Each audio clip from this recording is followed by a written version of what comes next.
10, versículo 25 em diante, provavelmente a nossa vida vai dar uma guinada para o alto. Alguma coisa vai mexer nos nossos cromossomos. Alguma coisa vai mexer na nossa mente, no nosso coração, e vai fazendo a gente entender que sem Deus não dá. Aleluia! Vai fazer a igreja entender que Deus, Ele é amor. Só que não é amor jogado da boca para fora, não. Porque o homem falha, mas Deus não.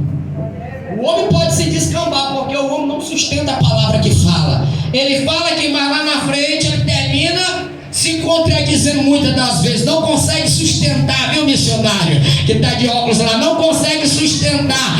Mas Deus não. Deus, Ele é fiel. Ainda que nós sejamos infiéis, todavia Ele permanece fiel, porque não pode negar-se a si mesmo. Eu não sei como é que está a tua vida. Como foi que você chegou aqui nessa noite? Se você chegou cabisbaixo, desanimado, entristecido, sem esperança, e cá para nós, ponto e vírgula, a Bíblia Sagrada nos garante que ainda há esperança para a árvore que foi cortada. Você pode ter sido cortado na mão dos homens, mas a tua raiz está na mão de Deus. Essa tua raiz vai crescer, o nome do Senhor será glorificado através da tua vida. E o Senhor vai te colocar de pé. Pega! Aplauda o Senhor, igreja. Por que sinótico? Porque nós temos um certo parentesco, paralelismo de histórias entre o Evangelho de Mateus, Marcos, Lucas e o quarto Evangelho sinótico do Novo Testamento, chamado Evangelho de João. Quem já ouviu? Diga glória a Deus. Só que a Bíblia Sagrada nos fala que Jesus está fazendo missões. Repete, missões. E ele já tinha passado por uma aldeia de samaritanos. No capítulo 10, é o capítulo que nós estamos, alguns versículos antes do capítulo 9, a Bíblia nos fala que Jesus ele já tinha passado pela aldeia de alguns samaritanos, próximo da Judeia. Só que existia uma etnia, uma certa rixa, podemos dizer assim, entre os samaritanos e os judeus. Aí a Bíblia nos fala que Jesus agora, ele passa pela cidade, ele fica do lado de fora. Mas Jesus não para de fazer missões. Missões se faz com os pés de quem vai, com a boca de quem fala e com a mão de quem contribui. Eu não posso ir com os pés, eu não posso falar com a boca, eu não posso contribuir com a mão. Mas olha pra cá, olha pra cá, olha pra cá. Você tem isso aqui, ó. Você tem o joelho que você dobra as madrugadas. Você tem o joelho para interceder pelaquela vida. Aquela vida que está lá na HUP, lá na HGV aqui em Teresina, aqui na capital, lá no São Marco. Interceder pelas criancinhas que estão lá com câncer. Como eu tive visitando aquelas crianças lá, intercedendo, orando por elas lá no hospital. Como as crianças estão lá com câncer, estão lá precisando de ajuda, precisando de uma mão amiga, estão precisando de oração, e a minha pessoa esteve lá orando por elas. Você não pode contribuir andando, falando com amor, mas pode orar uns pelos outros, porque isso é amar o próximo. Quando você intercede pela vida do bispo Ailton Ayub, quando você intercede pela vida do presbítero Alexandre, quando você intercede cada um pelo outro, quando você intercede pela igreja aqui nesse país, onde nós temos uma bandeira escrito ordem e progresso. Nós sabemos que não tem nada de progresso. Nós sabemos que esse país está se descambando de mal a pior. Está como um peão parando de girar. Nós sabemos que a qualquer momento vai acontecer um estouro lá no plenário do DF, lá em Brasília, porque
uma fome na terra, não fome de pão, nem sede de água, mas de ouvir a palavra do Senhor. Andarão de norte a sul, de leste a oeste, e não encontrarão, porque essa palavra se acabará, essa palavra aqui vai passar, mas nos diz a palavra: passa os céus e a terra, mas as minhas promessas não vão de passar. Se você está debaixo de uma promessa, se prepare. O apóstolo Paulo falou para a igreja de Coríntios, ele diz no capítulo 2, o versículo 9 de 1 Coríntios: aquilo que os olhos não viram, o ouvido não ouviu, e não subiu ao coração do homem, é o que Deus tem reservado para aqueles que Ele ama. Está preparado para receber o que Deus tem para te entregar? Está preparado para ser renovado com o Espírito Santo? Está preparado para ser batizado com o Espírito Santo? Está preparado com teus olhos contemplar a glória de Deus? Está preparado para a segunda promessa que está escrito lá em Ageu capítulo 2, o versículo 9: a glória da segunda casa será maior do que a da primeira, diz o Senhor dos Exércitos, e neste lugar eu darei a paz. Está preparado para contemplar a glória de Deus? Quem está preparado, aplauda ao Senhor. Missionário, eu não queria uma palavra rápida, eu sei que é rema, mas pega mais leve, prega mais devagar. Hoje me falaram, uma pessoa me falou que não gosta de barulho. Aí eu botei um ponto e uma vírgula, missionário, e falei assim: você não gosta de barulho, sabe por quê? Primeiro, porque está faltando na tua vida o Espírito Santo. Aí a pessoa: está faltando o Espírito Santo, porque, irmãos, cá para nós, quem já foi batizado com o Espírito Santo aqui? Diga glória a Deus. Quando a pessoa é cheia do Espírito Santo, a pessoa gosta desse mover espiritual. A pessoa gosta desse barulho. E cá para nós, quem não gosta desse barulho no nível natural, né? Não na vertical, mas na diagonal. Quem não gosta deste barulho aqui, é bom você já ir acostumando. Sabe por quê? Porque no céu não tem silêncio. A Bíblia nos fala que Isaías, ou Isaías no hebraico, no capítulo 6, versículo 1, a Bíblia nos fala que ele contemplou o céu por dentro, a glória de Deus, e o cetro do Senhor enchia o templo. A Bíblia nos fala que Isaías ouviu lá no céu de glória os anjos, arcanjos, querubins, serafins, falando: santo, santo, santo, santo. Repete comigo: santo, santo, santo, santo, santo é o Senhor dos Exércitos, e toda a terra está cheia da sua glória. Isaías falou no capítulo 1, versículo 18: se quiseres e ouvires, comereis do melhor do fruto dessa terra. Mas você tem que querer, tem que ansiar a glória de Deus, tem que ser cheio do Espírito Santo, tem que orar as madrugadas, tem que ter desejos, tem que ter vontade, e tem que ouvir o poder da palavra. Se quiseres e ouvires, comereis do melhor do fruto dessa terra. Mas você tem que querer aceitar o poder de Deus. Quem quer a graça de Deus é isso? Quem quer a graça de Deus é isso? Adora o Senhor nessa noite, aplauda Ele. É difícil, né? Nós adorarmos o Senhor em pleno século 21. É muito difícil, porque hoje a gente tem as nossas indiferenças. Em pleno século 21 vale quem tem. Vale quem chega mais aconchegado. Vale quem chega mais bem trajado. O que nos alegra diante de Deus é que Deus, ele não olha para possibilidades, ele não olha para quem tem status. Se Deus fosse olhar para quem tem status, muitos não subiria altares. Muitos não receberia nada de Deus. Só que nos alegra em Deus, missionária, evangelista? Diácono, né? Só que nos alegra em Deus, diácono, é que a caravana que servia a Jesus e andava com Jesus, né? Não eram pessoas com estrela no peito, não eram pessoas com altares lá em cima, não eram pessoas, né? Pessoas que poderiam ter o apogeu da vida. Não, a caravana que seguia Jesus sempre era caravana de pessoas mancas, coxas, cegas, aleijados, necessitados, pessoas que ninguém dava nada por elas, pessoas que ninguém dava nada por eles.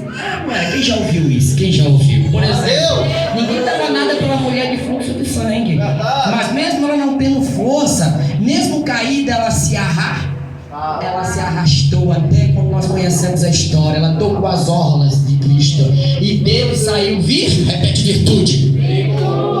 Mais uma vez. E dele saiu virtude. Ninguém dava nada por Bartimeu, né? Que ontem eu aprendi que ele não era Bartimeu. Bartimeu era o seu pai. Ele era o filho, né? Ele era o filho de Timeu. E ele estava à beira do caminho, né?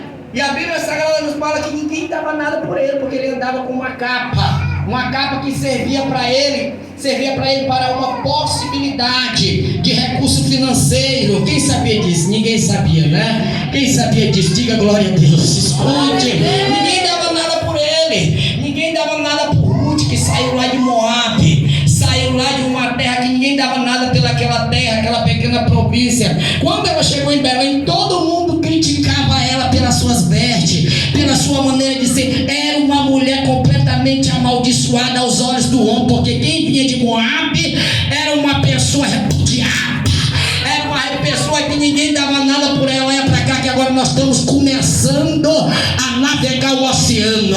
Nós vamos descer aqui as águas dentro desta congregação nesta noite. Eu não sei se você vai ter fôlego para me suportar aqui, suportar o poder da palavra, mas uma coisa eu vou te dizer: ninguém dava nada por você. Quem era você lá no mundo? Missionário, sua palavra não basta. Eu estou cansado de vir para a igreja, ficar sentado na cadeira, te vendo com o microfone na mão, com essa cara feia, te vendo uns aos outros aqui de qualquer jeito. Missionário, eu estou cansado de vir para a congregação, ficar aqui só ouvindo palavra não basta. E é verdade, nós falamos isso para clarear a tua fé, para trazer na tua vida aí um renovo espiritual e chamar a tua atenção. Escute, olha para cá. Ninguém dava nada por você não, irmãos. Antigamente você poderia, talvez estar lá no mundo, você poderia estar lá beberrão, você poderia estar lá drogado, você poderia estar lá jogado no meio das trevas. O povo olhava para você e dizia: ih, rapaz, desse aí não vai sair nada, esse aí não vai prestar para nada. Talvez as pessoas falavam para você igual falavam para mim, né? Há 25 anos atrás, falavam para mim que eu não ia dar nada, que eu não ia prestar, porque eu era um beberrão, eu era um drogado, eu era um traficante, eu era um cheirador de colo, cheirador de cocaína, eu era uma pessoa perdida, só andava com quem não presta. As pessoas olhavam para mim e diziam: esse daí não vai chegar, se chegar até 19 anos é muito. As pessoas não davam nada por mim não, irmãos. As pessoas antigamente talvez não davam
Quando a gente subir, aí você sobe.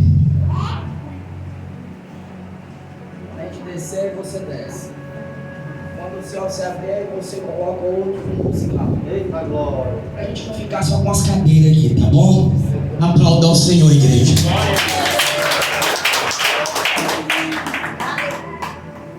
É muito difícil nós adorarmos o Senhor nos dias de hoje, principalmente. Só que a gente está no Evangelho de Lucas, capítulo 10. E agora, quando sai Tiago e João, eles saem da aldeia dos samaritanos. E eles vão de encontro de Jesus. Repete, encontro de Jesus. Mais uma vez.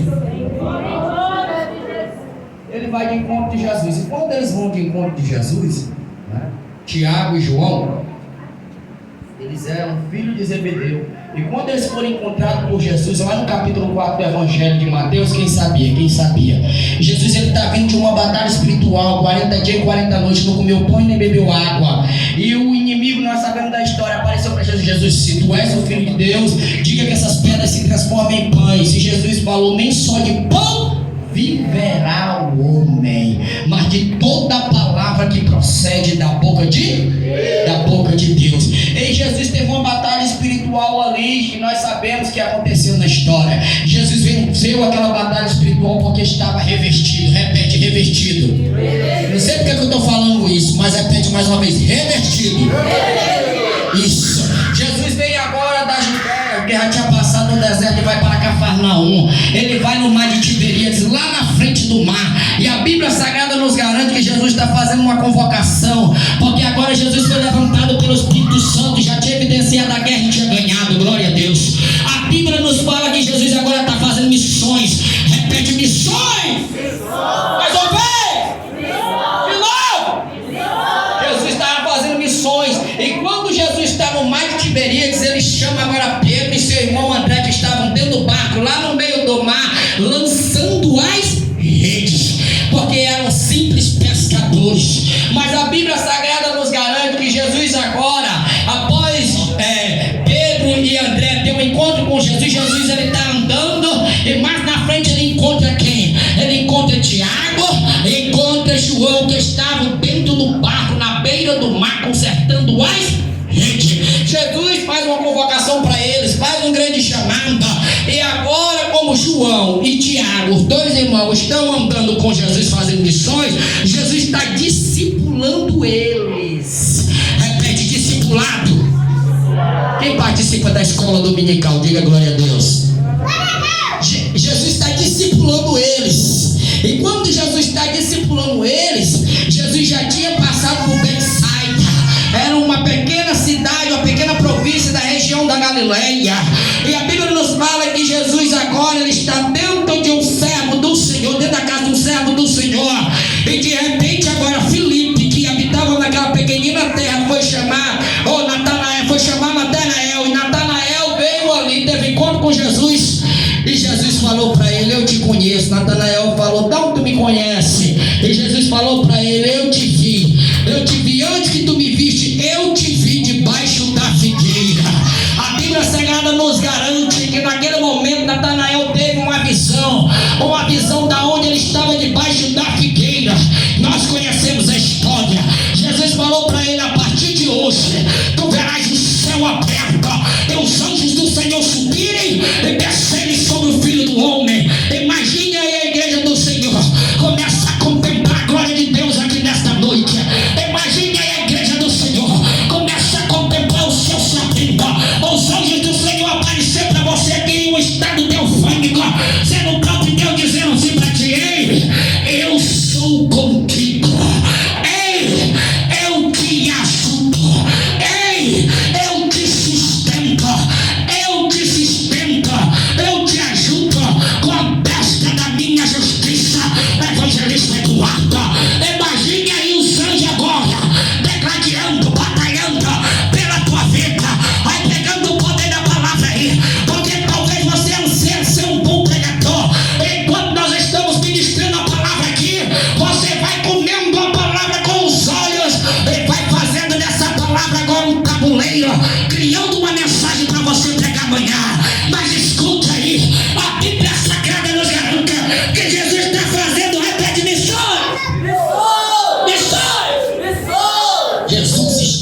Jesus não está mais na Judéia. Jesus ele já tinha, no capítulo 9 do Evangelho de Lucas, repartido para com 12 discípulos seus. Repete comigo: virtude e poder. Virtude e poder. Quem quer virtude e poder? Diga glória a Deus. Só que parece que tem mausoléu aqui nessa noite. Quem sabe o que é mausoléu? Parece aqui que tem mausoléu no meio da igreja. É interessante isso, né, Diácono? Irmãos, eu já preguei para a igreja de 4x4, 3 pessoas dentro da igreja, comigo 5. E de repente entra uma mulher com um copo na mão direita, com um lenço na mão esquerda, me põe no nariz, com um copo jogando saliva. Ela estava doente na sua casa e ela mesmo testemunhou, porque ela disse que quando estava ouvindo a minha pessoa pregando a palavra, veio um fogo sobre ela, queimou ela da cabeça até a ponta dos pés. Essa testemunha, olha para cá, isso é muito forte. E ela deu um salto pro alto, e ela foi batizada com o Espírito Santo, foi lá no altar, me pediu o microfone, disse: missionário, me dá o microfone que eu quero testemunhar agora. Ela chorava muito, ela soltou o copo para um lado, o lenço para o outro lado, soltava de alegria. Este é o culto da vitória. É isso, pessoal que está no cartaz, é isso, é isso. É o culto da vitória. Repete comigo: vitória para o povo de Israel. Ramanda Calabaia, escute. E ela começou a testemunhar e dizer assim: eu estava com uma semana em casa, já tinha feito exame particular e não deu nada. Eu estava com febre, meu corpo estava caído, eu não tinha força para nada, mas hoje eu botei um pé na parede e determinei. Eu disse: sai da minha frente, Satanás, porque hoje eu vou para a casa do Senhor, e o Senhor vai falar comigo e vai me curar. E de repente ela disse que veio da casa dela, sentou na cadeira dentro da igreja e não viu mais nada. Quando nós estávamos pregando a palavra, olha para cá, o fogo queimou ela da cabeça até a ponta dos pés, e ela foi curada na hora. Eu quero dizer para a igreja que nesta noite, Jesus está passando por aqui. É o tema da mensagem: Jesus está passando por aqui. E aonde Jesus passa, alguma coisa tem que acontecer. Aonde Jesus passa, a maravilha. Aonde Jesus passa, a restauração. Aonde Jesus passa, a cura divina. Aonde Jesus passa, a bater com o Espírito Santo. Aonde Jesus passa, as águas são agitadas. Aonde Jesus passa, a operação de maravilha. Quem quer sempre ao Deus Senhor da parte de glória, porque as águas estão sendo agitadas aqui nesta noite, diz o Senhor.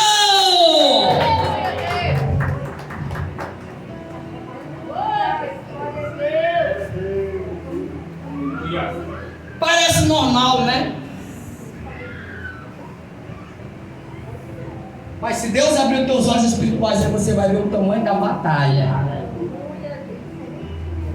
Até gladiação que está tendo aqui nessa noite. Porque você está aqui não é porque você quer, né? Porque o diabo não queria que você estivesse aqui. Imagine aí, ele te bombardeou o dia todinho. A mulher está lá lavando a panela, a bacia, está procurando a dracma perdida, está lá varrendo a casa, e no pensamento dela, ela está dizendo assim: hoje eu vou para a casa do Senhor, quero que chegue logo de noite, hein? Aí ela, sem querer, solta da boca para fora: eu vou para a casa do Senhor. Aí o inimigo lá fora ouve você falando. Aí o que ele faz? Ele começa a fazer de tudo para você não vir para a casa do Senhor. Só que o que nos alegra na presença do Senhor, sabe o que é? É que a Bíblia sabe